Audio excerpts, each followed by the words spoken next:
সূরা আল ইনশিরাহের আয়াত ভিত্তিক ব্যাখ্যা। সূরা আল ইনশিরাহ পবিত্র কুরআনের 94 নম্বর সূরা। এতে মোট 8টি আয়াত রয়েছে। এই সূরায় আল্লাহ তাআলা নবী মুহাম্মদ সাল্লাল্লাহু আলাইহি ওয়াসাল্লামকে সান্ত্বনা দিয়েছেন এবং বলেছেন কষ্টের সাথে অবশ্যই স্বস্তি রয়েছে।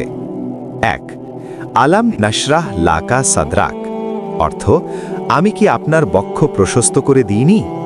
ব্যাখ্যা, আল্লাহ তাআলা নবী সাল্লাল্লাহু আলাইহি ওয়াসাল্লামকে মানসিক শক্তি ও ধৈর্য দান করেছেন যাতে তিনি ইসলামের দাওয়াতের কঠিন দায়িত্ব পালন করতে পারেন। 2 ওয়াদানা আনকা উইজরাক, অর্থ আর আমি কি আপনার বোঝা হালকা করে দিইনি? ব্যাখ্যা, এখানে বোঝানো হয়েছে যে আল্লাহ নবী সাল্লাল্লাহু আলাইহি ওয়াসাল্লামের দায়িত্ব সহজ করে দিয়েছেন এবং তার উপর থাকা কঠিনতা কমিয়ে দিয়েছেন। 3 আল্লাজি আনকাদা জাহরাক, অর্থ যে বোঝা আপনার পিঠকে ভারী করে তুলেছিল। ব্যাখ্যা, ইসলামের দাওয়াত ও দায়িত্ব অনেক কঠিন ছিল, কিন্তু আল্লাহ তা সহজ করে দিয়েছেন। 4 ওয়া রাফানা লাকা জিকরাক, আর আমি আপনার মর্যাদা উঁচু করে দিয়েছি।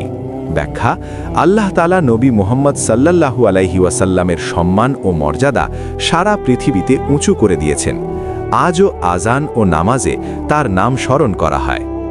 5 ফাইন্না মাল উসরি ইউসরা, অর্থ নিশ্চয়ই কষ্টের সাথে স্বস্তি রয়েছে। ব্যাখ্যা, মানুষের জীবনে কষ্ট আসে, কিন্তু আল্লাহ প্রতিটি কষ্টের সাথে স্বস্তিও দেন। 6 ইন্না মাল উসরি ইউসরা, অর্থ নিশ্চয়ই কষ্টের সাথে স্বস্তি রয়েছে। ব্যাখ্যা, এই আয়াতে আল্লাহ আবারও একই কথা বলেছেন যাতে মুমিনরা হতাশ না হয়। 7 ফাইজা ফারাগতা ফানসাব, অর্থ তাই যখন আপনি অবসর পান তখন ইবাদতে মনোনিবেশ করুন। ব্যাখ্যা, দুনিয়ার কাজ শেষ হলে আল্লাহ ইবাদতে মন দেওয়া উচিত। 8 ওয়া ইলা রব্বিকা ফারগাব, অর্থ এবং আপনার রবের দিকেই মনোযোগ দিন। ব্যাখ্যা, মানুষের সব আশা ও ভরসা শুধু আল্লাহ উপর হওয়া উচিত।